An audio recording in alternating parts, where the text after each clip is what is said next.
Okay, think we're live, think we're live. Think we're live. Flipping it. Caught the sun yesterday. All right. Are we good? Are we live? Yes. Cool. So what am I going to talk about today? So I had a question last week from a guy, and it came through on Facebook, and he was asking essentially how can he fit trading around a busy lifestyle. So today is a few little tips to help busy people, which most people are these days, busy people still be successful at trading. So the first one, really simple one, is you've got to have a plan for your trading and you've got to have a plan for your time. So we'll start with a plan for your trading. So you can essentially trade at any time during the day. So from Monday to Friday, you can be in front of your screens. You could be trading for 5 minutes in the morning, 5 minutes in the evening. You could be running out the door and you'd spend 2 hours that morning from 6 till 8 looking at the charts. But the challenge is a lot of people don't spend the time to look simply at the strategy or potential strategies that they're going to trade and work out whether or not they can consistently trade them. So what I see a lot of people do is they will trade full on for a week because they've got time that week to trade, and then the next week they'll only put an hour in. And the challenge with that is the week that they put a full week of day trading on, the challenge they have then is that week the markets might have been quiet. And then the week that they only spend an hour a day in front of their screens, the hour that they spend, the markets again are quiet. And then what happens is all the time that they are not there is that's when the quality setups are coming, or that's when the trades that are running and run further happen. So essentially it means they miss out on a massive chunk of profit just because one week they're spending all their time in front of the screens and then another week they're not. So the first thing is whatever strategy that you trade, be it day trading, swing trading, whether it's 2 hours in the morning or whether it's evenings and mornings or whenever it is, it has to be consistent because you've got to give that strategy time to play out. So the key thing here is if you're a busy person, you don't have to be in front of your screens for 3 or 4 hours a day. But what you do have to do is whatever you're doing, number one, you have to be consistent at it. And number two, you need to make sure that you've done the testing. It comes back to knowing whether or not that strategy gives you the return you want. So one of the questions I ask new traders, and I always say to them, is what is it that you want to achieve? Because if you're only looking for 10 to 15% per year, we have strategies that you can run for 30 minutes a month. Now, I don't care how busy you are, anyone can find 30 minutes a month, an hour a month to be able to fit that in. But if you said to me you're looking for 50% plus a year, then you're going to have to find more time to do that. But the key thing is if there is a plan behind it and you know the time that you're allocating to trading, those returns are possible, then you're meeting your objective with what is available. So number one, make sure that you test, and whatever it is you plan to trade, you're consistent with that so you know the returns are available. Then, really, really important is separate out the different things that you're going to be doing within your trading. So when I'm in the trading room and I'm working with any of our guys in there, I'll say, right, you need to make sure that you plan out your analysis time.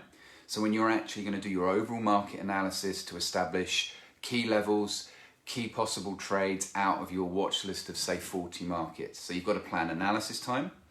You've got to plan execution time, so actually physically placing the trades.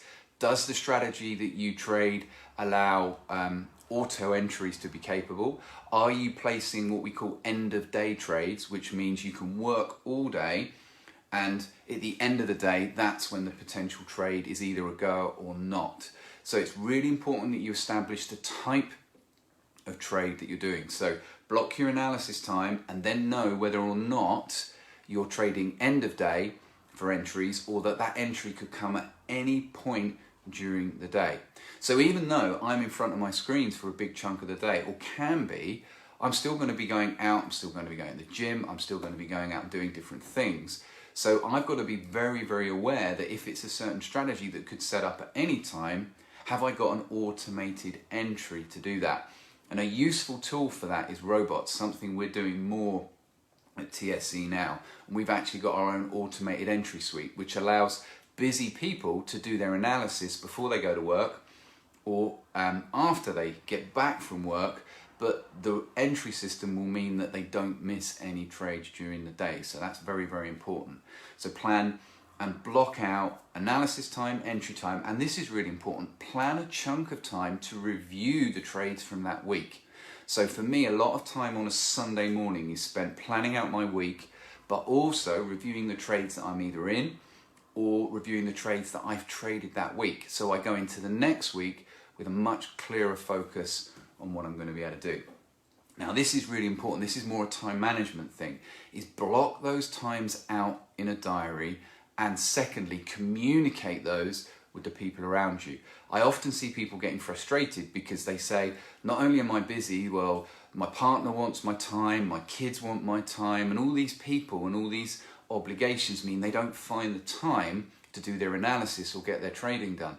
Well, the key thing is they might have blocked it out in their diary or blocked it out in their mental diary, but they've not told anybody else that they need that hour each night, or they need those 2 hours on a Sunday. And if you haven't communicated that with people, then how are they supposed to know that that's important to you? So make sure not only do you block the time out in your diary, you let others know. And a brutal one, really, from me is find the time. A lot of people say, oh, I'm so busy, but it's very easy for that to be a mantra in your head. But actually step back and go, is this important to me? If it is, find the time. There's 168 hours in a week. And if you're a swing trader, you don't need to be in front of your screens for much more than probably 5 or 6 of that. So find the time to do it and take the time to learn. But also understand that in terms of allocating time, you're probably going to have to allocate more time in the early days, because in the early days, there's a learning element to it.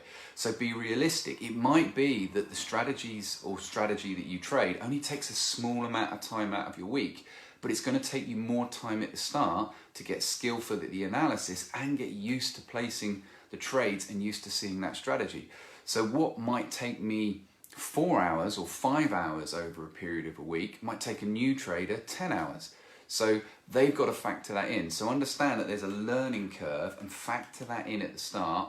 And know you've got 168 hours in a week, so factor that extra bit of time in. Another one that saves more mental space rather than anything else is stop checking trades. I see too many traders spending small times during a day checking their trades. So they'll get the phone out, they'll check their trades, they'll check their trades, they'll check their trades.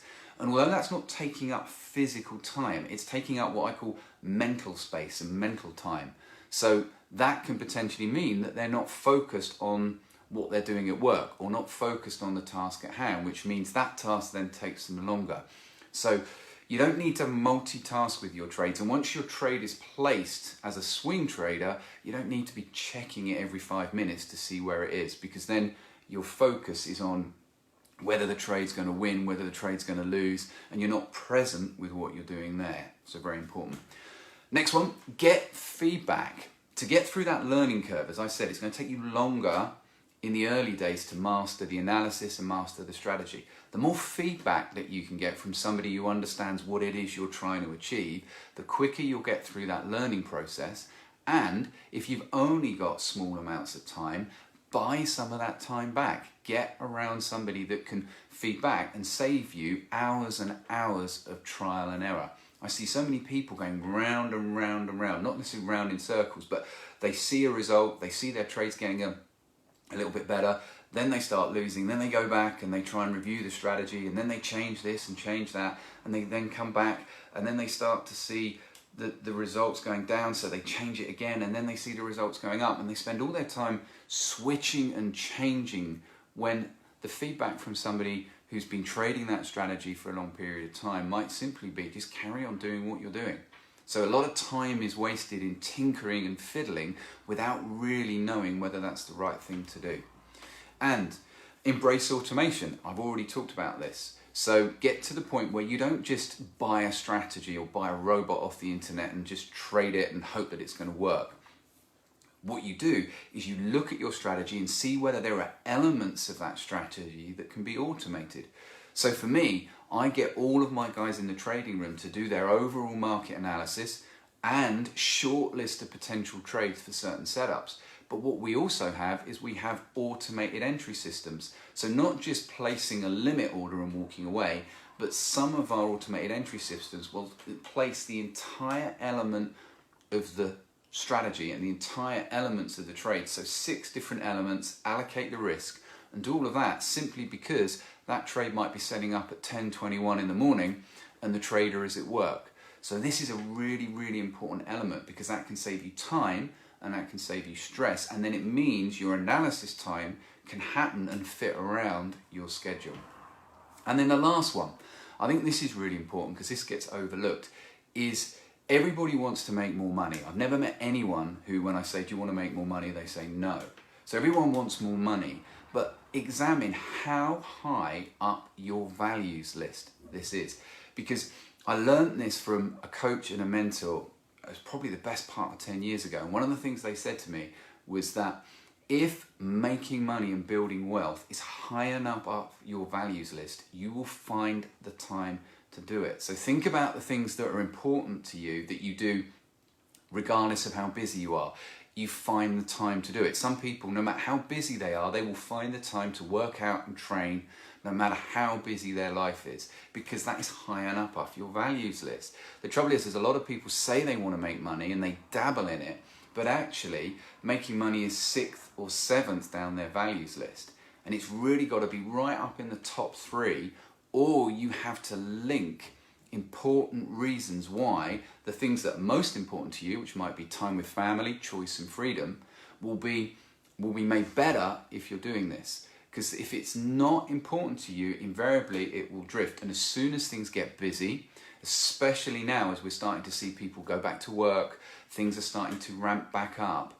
If this is not high up your values list, it's very easy for other things to take control.